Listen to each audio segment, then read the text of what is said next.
ભરૂચના આમોદના કાંકરિયા ગામના 150 આદિવાસી પરિવારના ધર્માંતરણ કાંડના આરોપી મૌલવીએ ફરી તેનું પોત પ્રકાશતા પોલીસે આ કટ્ટરપંથીની ધરપકડ કરી તપાસ હાથ ધરી।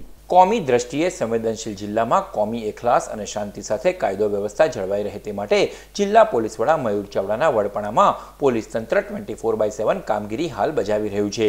ભરૂચ સાયબર ક્રાઇમ પણ બકરી ઈદ અને રથયાત્રાને લઈ પ્રતિબંધિત પોસ્ટ પર વોચ તેમજ મોનિટરિંગ કરી રહ્યું છે।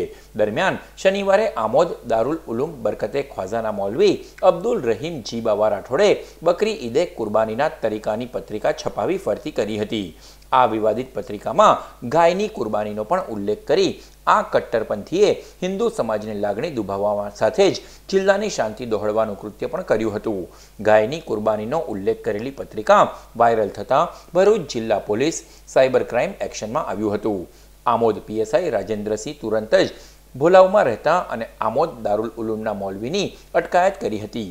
તપાસમાં આ કટ્ટરપંથી મૌલવી આમોદના કાંકરિયા 150 આદિવાસીઓના ધર્માંતરણનો આરોપી હોવાનું પણ ખુલ્યું હતું।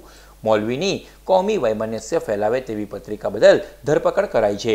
સાથે જ તેના આવા કૃત્યમાં અન્ય કોણ આરોપીઓ છે તેની તપાસ એસઓજીને સોંપાઈ છે।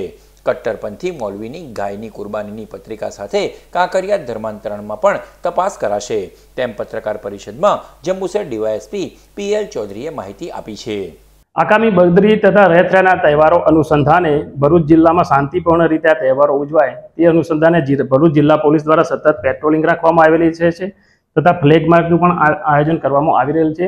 તેમજ સોશિયલ મીડિયા મારફતે પણ મોનિટરિંગ કરવામાં આવી રહેલ છે અને આવી કોઈ પણ વ્યક્તિ કોઈ કરશે ગુનાહિત પ્રવૃત્તિ તેના વિરુદ્ધમાં કાયદેસર કાર્યવાહી કરવામાં આવશે। જે અનુસંધાને ભરૂચ જિલ્લા સાયબર ક્રાઇમ પોલીસ સ્ટેશન મારફતે આગામી જે તહેવારો છે એની અનુસંધાને 24/7 જે સતત મોનિટરિંગ અને વોચ રાખવામાં આવી રહેલ છે।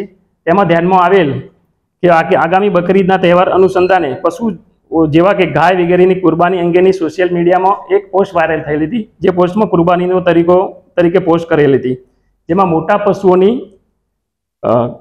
કતલ એમાં ગાયનો પણ ઉલ્લેખ કરવામાં આવેલો હતો, બરાબર। અને આ પોસ્ટ છે એ દારુલ ઉલુમ બરકાતે ખ્વાજા આમોદના નેજા હેઠળ સંચાલન કરતા અબ્દુલ રહીમ રાઠોડનાએ કરેલાનું હોવાનું તપાસ દરમિયાન ધ્યાનમાં આવતા આમોદ પોલીસ સ્ટેશનના પોલીસ સબ ઇન્સ્પેક્ટર શ્રી આરએસવાર નાઓએ સૌપ્રથમ સુલેભંગ ના થાય તે સારું તેમના અટકાયતી પગલામાં લેવામાં આવેલ હતા તથા અન્ય ધર્મની લાગણી ન દુભાય તે સારું તેમના વિરુદ્ધમાં શ્રી સરકાર તરફે આરએસવાર પોલીસ સબ ઇન્સ્પેક્ટર આમોદ નાઓએ એના વિરુદ્ધમાં ફર્સ્ટ ગુના રજિસ્ટર નંબર 287/2024 થી આઈપીસી તથા આઈટી એક્ટની કલમો મુજબ એના વિરુદ્ધમાં ગુનો રજીસ્ટર કરવામાં આવેલ છે અને આ ગુનાની તપાસ ભરૂચ જિલ્લા એસઓજી કરી રહેલ છે અને આગળ તેમના વિરુદ્ધમાં આમને કોઈ મદદગારી કરે છે તથા આ પોસ્ટ કરવા જેને પણ પ્રેરિત કર્યા છે તેમની પણ આ બાબતે વિસ્તૃત તપાસ કરવામાં આવશે અને એમની કોઈ સંડોવણી જણાય આવશે તેમના વિરુદ્ધ પણ કાયદેસર કાર્યવાહી કરવામાં આવશે।